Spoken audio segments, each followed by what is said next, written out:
I used to work the overnight shift at a small gas station off the interstate. It wasn't a glamorous job, but I took it because the pay was steady, and I figured, how bad could it be? Mostly it was dead quiet. The occasional trucker stopping for fuel, the random traveler grabbing snacks or cigarettes, that was about it. But the shift had this strange, isolating feel. The hum of the fluorescent lights, the distant whoosh of cars flying down the highway, and the stillness inside the little store. It always felt like I was being watched, even when nobody was around. One night, it was around 2:30 in the morning, I noticed a car had pulled up, but nobody got out. I glanced up a few times, expecting the door to chime, but it never did. After maybe 5 minutes, I stepped out from behind the counter to look closer. The car was just sitting there with its headlights off. A dark sedan, maybe early 2000s model. I couldn't see the driver clearly, but I could tell someone was in there. They were just facing the store, watching. I went back behind the counter, trying to ignore it, but when I looked again, the car was still there. 15 minutes went by. No one moved. No one got out. It started putting me on edge. Finally, I picked up the store phone to call my manager, just to let them know something weird was going on. As I lifted the receiver, the headlights on the car suddenly flicked on, nearly blinding me. I froze, and then slowly, the car backed out of the lot and disappeared onto the road. I remember thinking, okay, that was weird, but maybe just some drunk guy sleeping it off. But then around 4 a.m., I went into the back storage room to restock the drink cooler. When I came back out front, there was a piece of paper taped to the glass of the front door. In big, messy handwriting, it said, "I see you." The first thing I did was scan the parking lot, but it was empty. No cars, no footsteps, nothing but the sound of buzzing lights above the pumps. My stomach dropped. Whoever had written that had been close enough to the building while I was in the back. I tore the note down and locked the door immediately. We were supposed to stay open 24 hours, but at that point, I didn't care. I didn't want anyone coming in. The rest of the night, I stayed behind the counter, watching the security monitor. Every little flicker on the screen made my heart race. At one point, I swear I saw a figure standing at the edge of the lot, just outside the glow of the lights. But when I looked again, the camera showed nothing. By the time my shift ended, I was mentally exhausted. When my coworker came to relieve me, I told her what happened. She gave me this nervous smile like she didn't believe me and said, "Probably just some kids messing around." I wanted to believe that, but deep down, I didn't. The next night, I came in for my shift again, trying to shake off the paranoia. Everything was fine until about 1 a.m., when I noticed something on the counter near the register. It wasn't there before. It was a Polaroid photo. The picture was of me sitting behind the counter. It looked like it was taken the night before. I froze. My chest tightened and my hands went clammy. Someone had been inside the store with me, close enough to take that photo without me noticing. I called the police right away. An officer came out, looked at the photo, and checked the store. He didn't find any signs of forced entry. He told me maybe it was an old photo left behind by someone, but I knew it wasn't. That was me wearing the same hoodie I'd worn yesterday. The cop told me to keep the doors locked, call again if anything else happened, and then he left. For the rest of that shift, I didn't move from my chair. Every creak of the building, every gust of wind outside made me jump. And then just before sunrise, the power went out. The security monitors went black. The lights shut off. The cooler stopped humming. The entire gas station went dead silent. In that silence, I heard the front door rattle. Someone was pulling at it, hard. I grabbed the phone, but the line was dead without power. I stood there in the dark, paralyzed, as the rattling stopped. For a few seconds, there was nothing. Then, clear as day, I heard slow, deliberate footsteps on the roof above me. That was the last shift I ever worked there. I quit the next morning. To this day, I never found out who left the photo or who was on the roof. I used to live in this old, run-down apartment building on the quieter edge of town. The kind of place that looked charming from the outside, but once you stepped inside, you realized it was held together by peeling paint, rusted pipes, and the faint smell of mildew. The walls were paper thin. You could hear just about everything. Your neighbors' late-night arguments, the squeak of bed springs, muffled laughter, even the sound of someone's phone vibrating through the plaster. The floors creaked if you even breathed on them too hard, and the plumbing moaned like a dying animal whenever someone turned on the shower. But apartment 3B, that was different. It was too quiet. I never heard anything from behind that door. No footsteps pacing the floor, no music or TV humming through the walls. No arguments, no laughter, not even the sound of someone unlocking or locking it.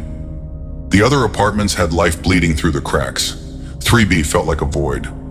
Once out of curiosity, I asked my landlord who lived there. He just shrugged and muttered, "Some guy. Keeps to himself." That was the end of it. But keeps to himself didn't really cover it. This guy was practically invisible. I lived across from his apartment for almost 6 months, and I never once saw him enter or leave. Not once, until one night. It was around 11 p.m., and I had just gotten home from a long shift. My feet ached, and I was dragging myself up the narrow stairwell when I noticed something strange. The door to 3B was cracked open, not by much, just an inch or two, but enough to see pure darkness behind it. No lamp glow, no TV flicker, just black. I don't know why I slowed down. Maybe it was curiosity, maybe instinct. As I passed, I felt a faint current of air seeping out from the gap, and with it came a smell that made me stop mid-step.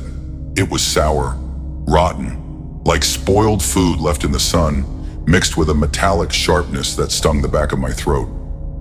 The kind of smell that clung to your clothes. I hurried inside my own apartment, trying to shake it off, but when I left for work the next morning, I noticed something scratched into the paint of my doorframe. At first I thought it was just graffiti, but when I leaned closer, I realized they were words. Crooked, jagged letters etched deep into the wood. 3 words, "Don't trust him." The writing was messy, shaky, like someone had carved it in a hurry.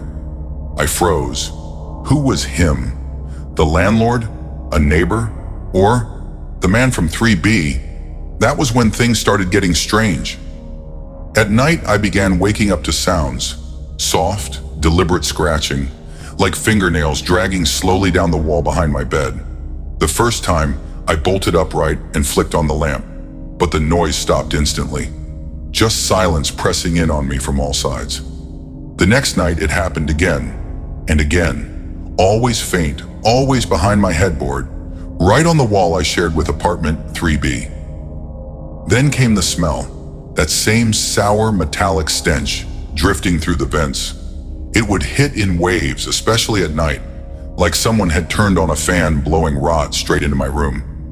I tried ignoring it, told myself old buildings had quirks, told myself the scratching was rats in the walls, but deep down I knew something was wrong.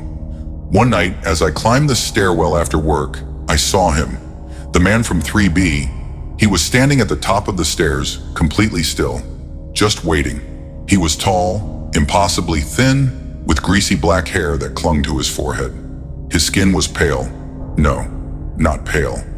Grayish, like all the color had drained out of him. His clothes hung loose, like they didn't belong to him. And when he saw me, he smiled. It wasn't a normal smile. His lips stretched too far, curling back to reveal yellowed teeth. Too many teeth. His eyes, sunken deep into his skull, locked onto me like he'd been waiting just for me to walk through that stairwell. He didn't say a word, didn't move, just stood there grinning as I brushed past, heart pounding, fumbling with my keys to get into my apartment. That night I barely slept. Every time I closed my eyes, I saw that smile. Around 3 a.m., I woke to a sound that made my blood run cold. Breathing, heavy, slow, ragged breathing. It was coming from my closet. I froze in bed, staring at the door. I could hear it. Long inhales, shaky exhales, like someone was trying to stay quiet but couldn't help themselves. With trembling hands, I reached for my lamp. As soon as the light flicked on, the sound stopped. Dead silence. I sat there for nearly half an hour, too terrified to move. Finally, I forced myself up, grabbed a broom, and yanked the closet door open. Empty. But the smell. Oh God, the smell. That same foul stench hit me full force, rolling out of the closet like a wave.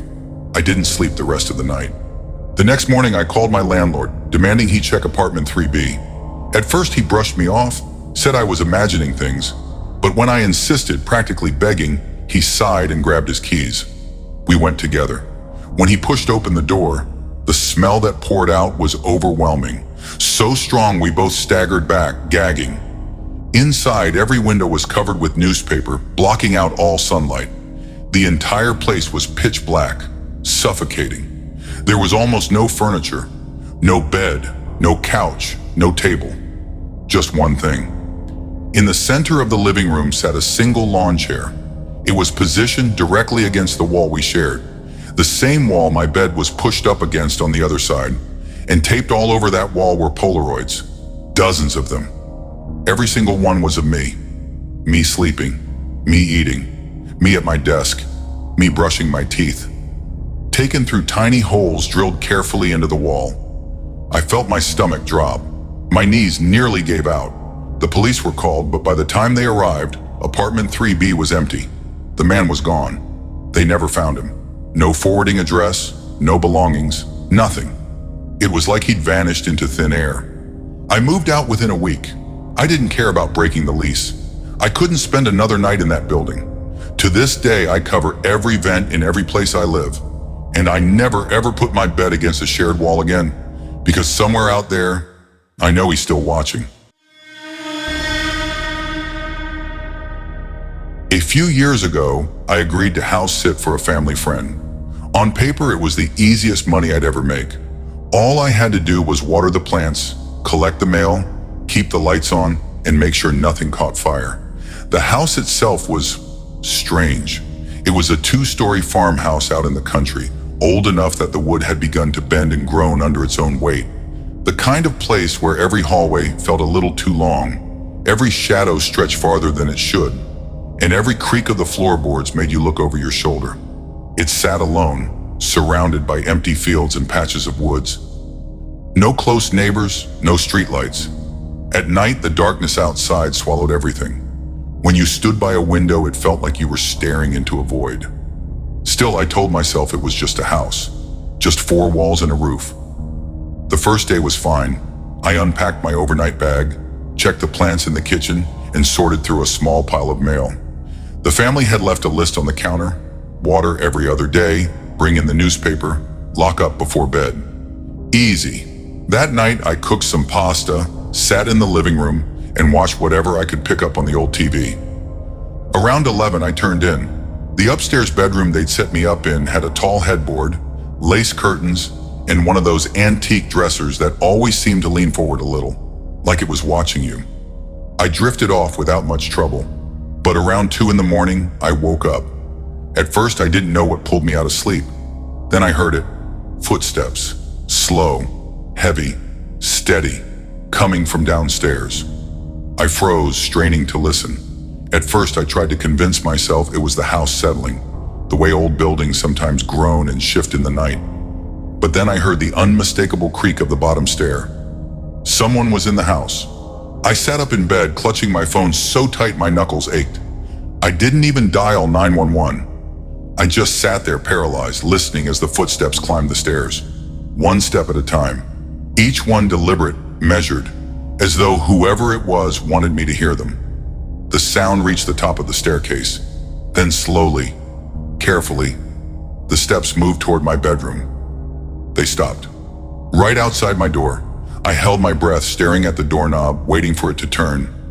My heart was hammering so hard it hurt, but it never moved. Whoever it was just stood there. Minutes stretched into what felt like hours. And then, the footsteps began again. Only this time, they retreated. Slowly back down the hall, back down the stairs, until the house was silent again. I didn't sleep another second that night.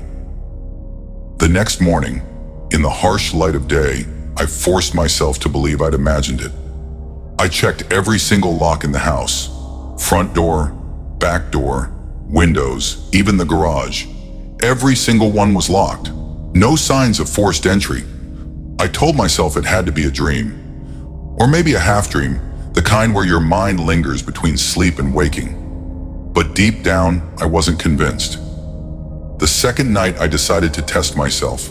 I stayed awake on purpose, phone in hand, staring at the bedroom door. I told myself if it happened again, I'd record it. Or at least I'd know for sure whether it was real. The house was so still it was suffocating. Around midnight, the silence felt thick, like the air itself was listening. And then, right on time, 2 a.m., the footsteps, that same slow, deliberate rhythm, starting downstairs. This time my whole body tensed. My heart was pounding in my throat, but I stayed absolutely still, ears straining. The steps moved to the stairs. 1, 2, 3, each creak echoing through the house. They climbed higher. Then, just like the night before, they reached the top of the stairs. I held my breath, gripping my phone so hard my hands shook. The footsteps came closer, past the hallway runner, right outside my door. But this time, they didn't stop. The sound kept going, right past my bedroom, and then, above me. It took me a second to realize what that meant. I hadn't noticed it before, but there was a small hatch in the hallway ceiling, a pull-down ladder that led to the attic. I had never opened it. Honestly, I hadn't even really looked at it. But now in the dead of night, I heard it creak open. The faint metallic clink of the ladder sliding down. Then the groan of weight pressing onto it. Someone was going into the attic. I stayed frozen in bed, eyes locked on the ceiling. I didn't dare move. The sound of footsteps above me was muffled, but clear. Whoever it was, they were crawling around directly over my head. It went on for maybe 10 minutes, though it felt like forever. Then silence. I didn't move until daylight broke through the curtains. The next morning, I knew I had to look. My hands shook as I pulled the ladder down. The smell hit me first, a stale, sour odor, like sweat soaked into old fabric. When I finally climbed up, what I found made my stomach twist. In the far corner of the attic, half hidden behind a beam, was a sleeping bag, wrinkled, used. Next to it were empty food wrappers, crushed water bottles, and the scraps of fabric. But the worst part were the photos, Polaroids, dozens of them, spread across the dusty floor. Every single one was of me. Me brushing my teeth, me eating at the kitchen table, me sitting on the couch watching TV, and the ones that made my blood run cold, me sleeping, taken from just inside the bedroom door. I scrambled out of that attic so fast I nearly fell down the ladder. I didn't pack properly. I shoved everything into my bag, ran to my car, and peeled out of the driveway without looking back. Later, when I told the family friend, they swore they had no idea. No one was supposed to have access to the house. No one had keys besides me and them. But that didn't explain the photos, or the footsteps, or the fact that, for 2 nights straight, someone stood in that doorway, watching me sleep.